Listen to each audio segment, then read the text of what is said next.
안녕하세요, 김민환입니다. 자, 14쪽 바이러스 되겠고요. 자, 지난 시간에 우리가 배웠던 내용 잠깐 살펴보면은 자, 생물의 특성에 대해서 배웠죠. 어떤 것들이 생물체가 될 수 있는 기준이냐 이런 건데, 자, 우선은 세포로 구성되어 있다. 그리고 물질 대사를 한다. 물질 대사는 크게 뭐예요? 물질 대사는 크게 동화작용, 이화작용 이렇게 하는데, 지난 시간에 동화, 이화는 이제 단어를 안 썼습니다. 우리 물질 대사 이후에 좀 자세히 할 때 쓰도록 하고, 좀 쉽게 풀어서 얘기하면 합성과 분해. 그 다음에 자극에 대한 반응과 항상성. 우리는 자극에 대해서 항상 반응하게 되고요. 특히 어떤 외부 자극에 대해서 체내의 컨디션을 일정하게 유지하는 것들을 항상성이라고 했습니다. 발생과 생장, 세포 분열을 통해서 그죠? 하나의 수정란이 사람의 형태를 이루어가기까지의 세포 분열은 발생. 그 다음 사람의 형태를 지닌 다음에 덩치가 커지는 거는 생장이라고 했고요. 이때는 세포 분열을 통해서 이루어지는 과정이기 때문에 단세포 생물은 해당 사항이 없다. 그죠? 그거 중요합니다. 그 다음에 이제 생식과 유전, 자손을 낳는 것을 생식이라고 하고, 그 다음 자손에게 물려주는 현상을 유전이라고 한다. 그리고 마지막으로 적응과 진화. 환경에 적합한 형태로 바뀌는 것을 적응이라고 하고, 그게 이제 좀 더 긴 시간 동안을 얘기하면 진화라고 합니다. 자, 이런 것들 배웠고요. 그러니까 모든 생물이 이 지금 6가지를 다 가질 필요는 없다라는 거죠. 왜냐하면 단세포 생물은 요게 빠진다. 그쵸?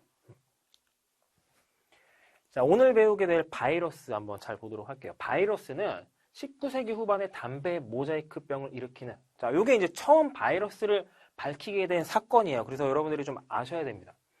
담배 모자이크병을 일으키는 병원체를 밝히는 과정에서 발견됐다. 식물이에요, 식물. 그죠? 담배. 바이러스는 크기가 세균보다 훨씬 작고, 자, 여러분들 여기 밑줄 칠게요. 바이러스하고 세균을 같다고 생각하는 사람들이 있어요. 근데 완전 다릅니다. 세균보다 훨씬 작아요. 그러니까 같다고 생각하면 세균은 이제 기분이 나쁠 수 있습니다. 훨씬 작은 애, 훨씬 작은 애. 그러니까 뭐 코끼리와 개미 정도의 크기 차이, 그 정도 되는 거예요. 완전 다릅니다.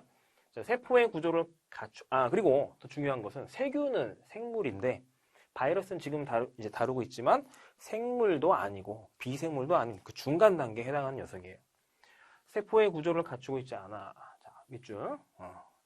이거는 그러면 화학물질로 간주했다. 세포의 구조를 갖추고 있지 않다. 이거 중요합니다. 세포가 아니다. 그러면 우리가 배웠던 생물의 특성 중에 일단 세포가 아니다. 이게 이제 그죠? 생물의 특성에서 제외가 되는 거죠. 그러나 바이러스가 생물 사이에서 전염되는 현상을 발견하면서 가장 단순한 생물이라고 제안되기도 했어요. 처음에는. 현재 과학자들은 바이러스가 생물과 비생물의 경계에 존재하는 형태라고 생각을 하고 있습니다. 현재는요. 바이러스의 한 종류인 T4 박테리오파지 모형을 한번 보도록 할게요. 유명한 녀석인데 이렇게 생긴 녀석 여러분들 한번 본 적이 있을 겁니다. 그래서 요거 이제 만드는 활동에 대해서 나와 있는데 여러분들이 뭐 직접 만드는 것이 중요한 것이 아니라 자 여기에서 잠깐 보도록 하면 얘가 이제 요 다리 그죠? 다리 형태. 다리라고 하는 것도 있고 우리 교과서는 이제 꼬리라고 합니다. 6개를 갖고 있고요. 그 다음에 여기 이제 머리죠. 요 머리가 정이심면체. 요게 특징이에요. 그리고 요 안에 빨간색은 뭐다? 핵산이다. 그리고 요 핵산은요, DNA가 아니라 좀 특이하게 RNA예요. 그래서 바이러스는 DNA 또는 RNA를 갖고 있습니다. 박테리오파지의 특성을 좀 자세하게 보면은, 자, 세균과 박테리아죠. 세균이 영어로 박테리아입니다. 먹다, 파지라는 것이 이제 먹다라는 의미예요. 그래서 이 뜻을 가진 바이러스로 그러면 어떤 의미예요? 세균을 먹는다라는 게 되죠. 그건 실제로 먹는 건 아니지만 세균이 있어야 살아가기 때문에 이런 이름을 붙인 거예요. 그래서 세균을 감염시켜 파괴한다. 자, T4 박테리오파지는 단백질 껍질, 여러분들 여기 네모, 단백질 껍질과 핵산으로 이루어져 있어요. 딱 2개밖에 없습니다.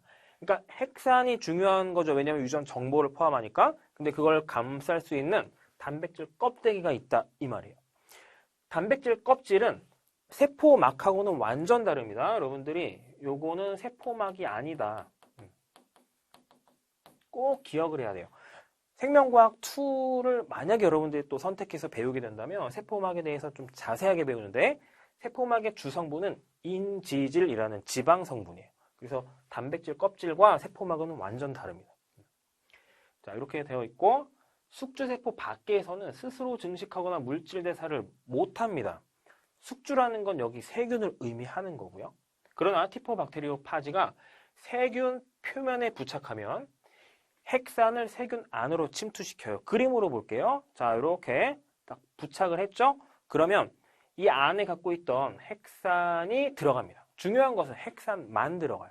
이 몸통이 다 들어가는 것이 아니고 핵산만 주입해요. 유전 정보만 쭉 주입을 합니다. 그럼 이 세균은 이 핵산이 자기 건 줄 알고 이 정보를 읽기 시작하는 거예요.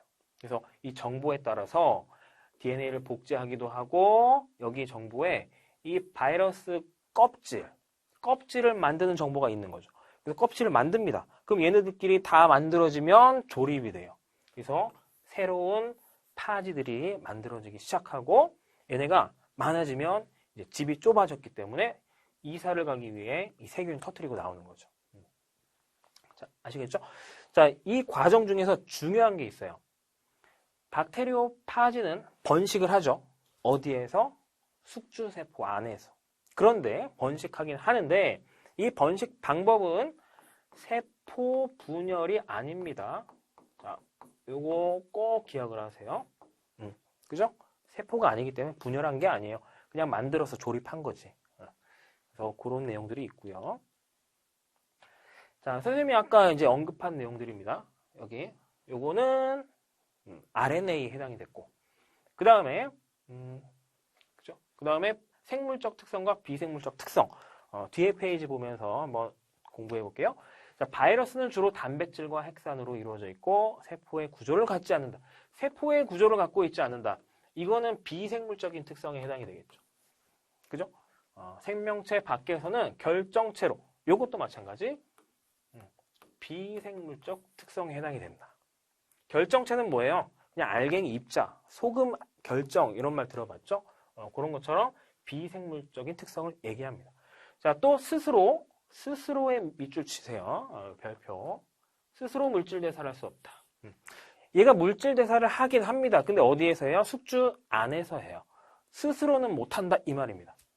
그래서 얘도 비생물적인 특성. 근데 자, 숙주세포의 효소를 이용해서 물질 대사를 한다. 요것만 강조하면 이거는 생물적 특성이 되는 거예요. 그래서 여러분들이 무슨 얘기인지 알겠죠? 스스로 못한다라는 게 이제 부각되면 비생물적인 특성이고, 숙주세포의 효소를 이용해서 물질 대사를 할 수 있다, 물질 대사를 한다라고 강조되면 그건 생물적 특성을 얘기하는 거예요. 자, 자신의 유전 물질을 복제, 증식, 이것도 생물적 특성이 되겠고, 돌연변이가 발생한다, 생물적 특성이 되는 겁니다. 돌연변이는요, 적응과 진화의 원동력이에요. 그래서 생물의 특성 중에 적응과 진화 있었죠? 그래서 바이러스도 이 돌연변이가 발생하는 이 성질은 적응과 진화가 일어난다라고 보는 게 맞습니다. 자, 그래서 생물적 특성과 비생물적 특성이 혼재되어 있다. 자, 됐죠? 자, 이렇게 해서 바이러스 공부했고요. 우리 다음 강의에서 만나도록 할게요. 수고했습니다.